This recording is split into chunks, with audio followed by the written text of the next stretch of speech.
Roseselsa, previously known as Rose Technics, sent me the Ceramics X wireless earbuds to review.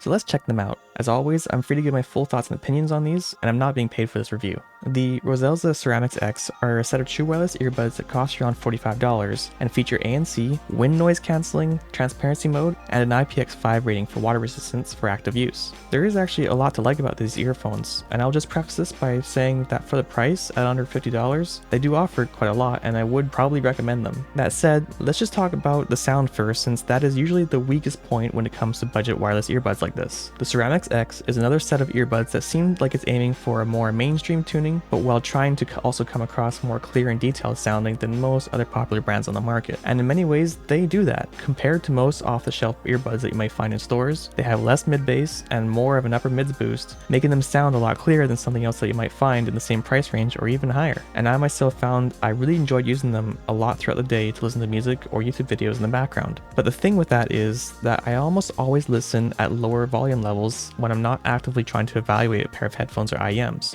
And instead, I'm just using them day to day to see how they are to live with. But I do realize that most people don't listen at quieter levels, and when I turn them up, usually issues in the tuning stand out a lot more to me and can kind of make or break an earphone. When I started listening to these at louder volumes, the earphones sounded like they had a glaring edge to the vocals and instruments like guitars, which made it harder for me to listen at louder levels. And I was disappointed because there was a lot of other things I actually liked about these earphones. But then I remembered that I do also have the Roselink app on my phone, which is the app that you can install on Android or iOS to control the earbuds. And through the app, these earbuds have 3 built-in EQ options. Before, I was listening to them on the hi-fi mode, which gives the upper mids a substantial boost, especially around the 3 to 1 kHz region. But in pop mode, that ear gain region actually drops quite a bit, making them a lot more enjoyable for me to listen to. Vocals ended up sounding less thin and more full, and much of that glare sort of sound I was hearing before was gone. In pop mode, I really do like these earbuds. They do have a slight bit of a grain sort of treble texture in the top end, but it's not anything that really takes away from the overall enjoyment, especially if these are just meant to be used as daily earbuds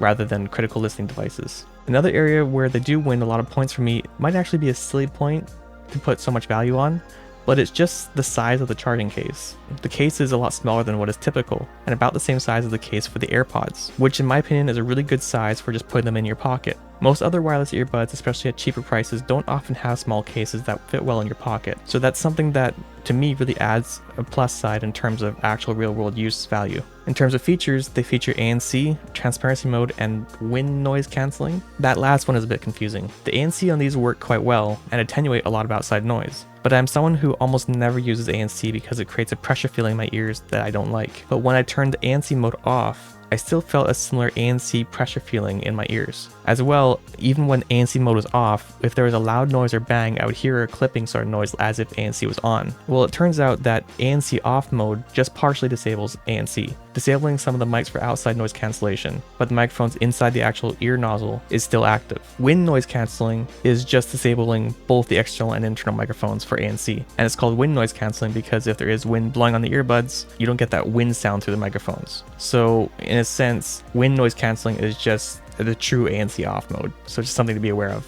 As for the earbuds themselves, they're relatively small and lightweight, and they fit in my ear very securely. All in all, as earbuds for everyday use or active use if you were to exercise, since they are water resistant, do offer quite a bit at their price point, and I would wholeheartedly take them or recommend them over some other options for small wireless earbuds. I think that with the pop EQ setting, they may be one of the better value wireless earbuds on the market, especially also having a small case that fits well in your pocket, making them a very compelling daily carry set of IEMs.